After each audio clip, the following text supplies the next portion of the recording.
अगर आज तुम्हें ऐसा लग रहा है कि सब कुछ ठीक होते हुए भी कुछ ठीक नहीं है, अगर मन बार बार पूछ रहा है मैं खुश क्यों नहीं हूं, जबकि बाहर से कोई वजह दिखाई नहीं देती, तो यह संकेत है, यह कमजोरी नहीं है, यह आत्मा की दस्तक है। जिंदगी अक्सर चिल्लाकर नहीं बदलती, वह धीरे धीरे मौन बनकर आती है। काम चलता रहता है, रिश्ते बने रहते हैं, दिन बीतते रहते हैं, लेकिन भीतर एक अजीब सा सन्नाटा घर करने लगता है। और वही सन्नाटा सबसे सच्चा प्रश्न होता है। हम उस प्रश्न से डर जाते हैं, हम उसे व्यस्तता से ढक देते हैं, कभी काम बढ़ा लेते हैं, कभी लोगों में घुल जाते हैं, कभी खुद को समझा लेते हैं। सबके साथ ऐसा होता है, लेकिन श्री कृष्ण कहते हैं जो प्रश्न बार बार लौटे वह अनसुना नहीं किया जाता, वह समझे जाने के लिए आता है। आज का इंसान थका इसलिए नहीं है कि वह कमजोर है, वह थका इसलिए है क्योंकि वह बहुत देर तक अपनी सच्चाई से दूर रहा है।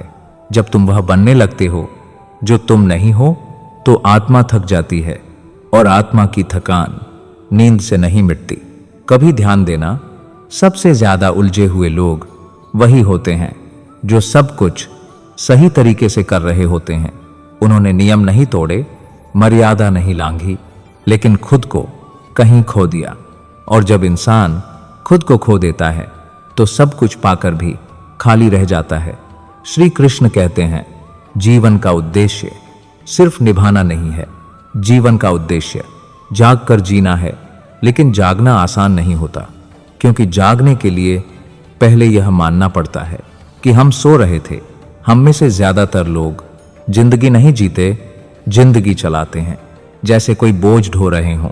सुबह से रात तक एक सूची चलती है, यह करना है, वह निभाना है, यह साबित करना है, और इसी सूची में हम खुद को काटते जाते हैं।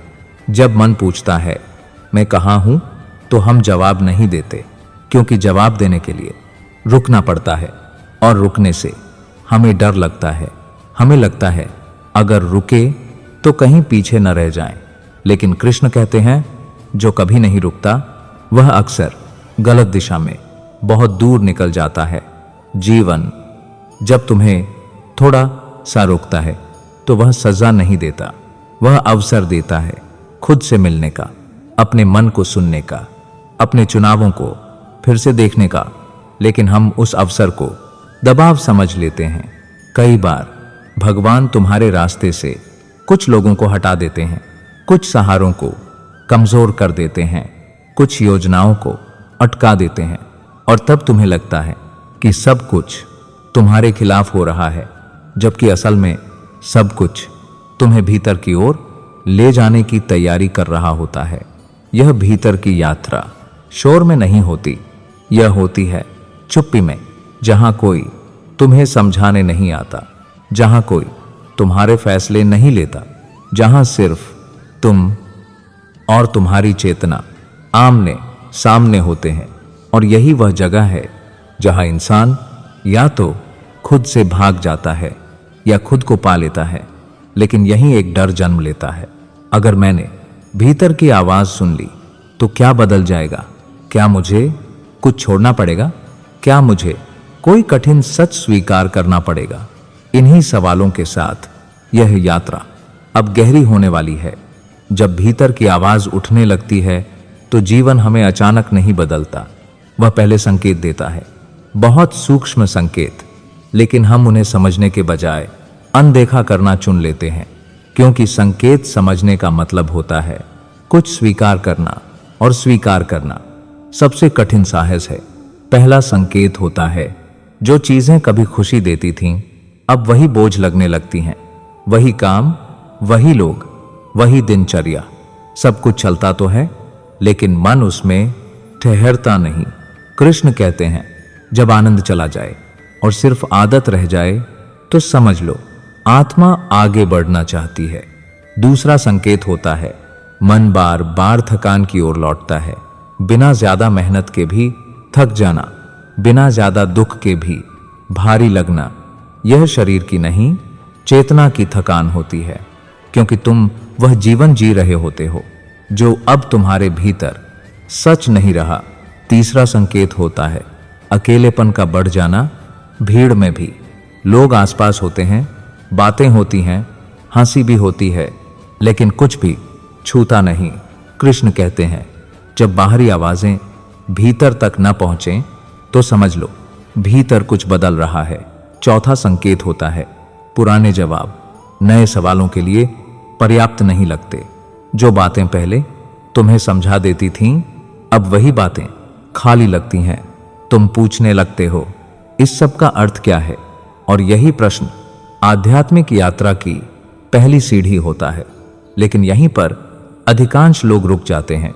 वे कहते हैं अभी समय नहीं है, अभी जिम्मेदारियां हैं, अभी बाद में देखेंगे।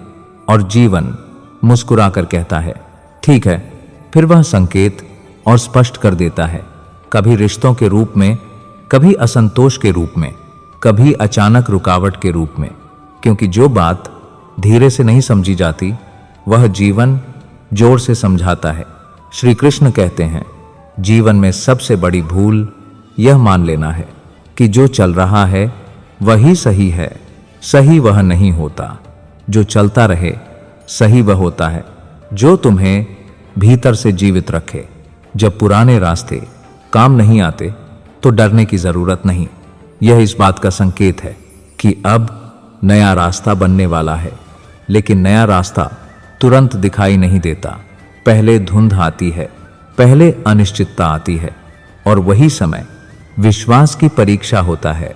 कृष्ण कहते हैं विश्वास का अर्थ यह नहीं है कि तुम्हें सब दिख रहा हो। विश्वास का अर्थ है कि जब कुछ भी साफ न दिखे तब भी तुम भीतर से सच्चे बने रहो। इस चरण में सबसे जरूरी है जल्दबाजी न करना, खुद को दोष न देना, और यह न सोचना कि तुम पीछे रह गए हो।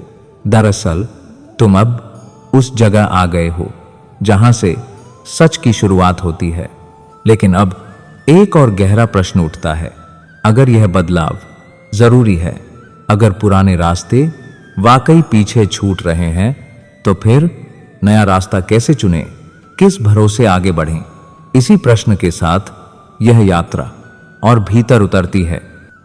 अगर इस वाणी में आपको कृष्ण की झलक मिली हो तो अपना प्रेम लाइक और शेयर के रूप में जरूर दें, और कृष्णा वाणी चैनल को सब्सक्राइब करें। हम रोज आपके लिए आते हैं शाम 6 बजे कृष्ण की नई वाणी के साथ। जब जीवन पुराने रास्ते बंद करता है तो सबसे पहले डर सामने आता है। डर इस बात का नहीं होता कि आगे क्या होगा, डर इस बात का होता है कि जो अब तक था वह चला जाएगा।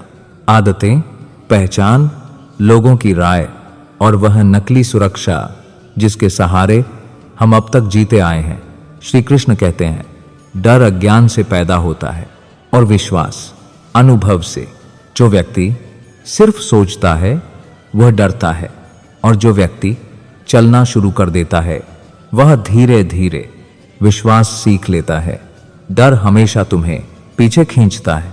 वह कहता है यही ठीक है, कम से कम यह तो जाना पहचाना है, अगर आगे बढ़े और असफल हो गए तो। लेकिन विश्वास कुछ नहीं कहता, वह बस एक छोटा सा कदम मांगता है। कृष्ण कहते हैं विश्वास छलांग नहीं मांगता, वह बस ईमानदार कदम चाहता है। एक ऐसा कदम जो तुम डर के बावजूद उठा सको। जीवन में सबसे कठिन क्षण वह होता है जब तुम्हें कुछ छोड़ना पड़ता है, लेकिन यह नहीं पता होता कि बदले में क्या मिलेगा।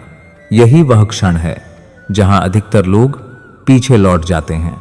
वे कहते हैं चलो जैसा चल रहा है वैसा ही चलने देते हैं, और वहीं उनकी आत्मा धीरे धीरे थक जाती है।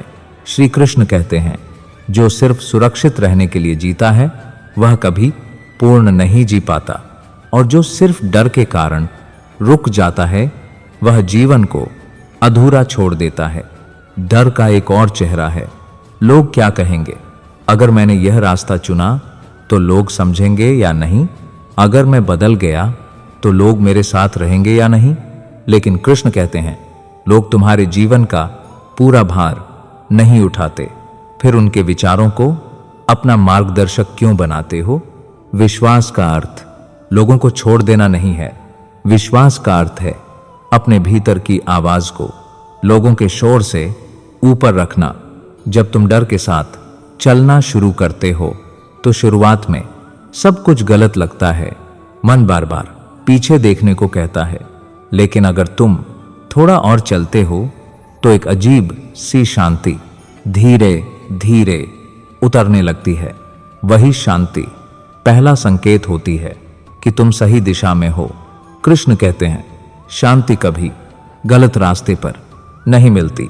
दिक्कतें मिल सकती हैं, संघर्ष मिल सकता है, लेकिन भीतर की शांति सिर्फ सही रास्ते पर ही मिलती है। डर तुम्हें तुरंत जवाब मांगता है, विश्वास तुमसे धैर्य मांगता है।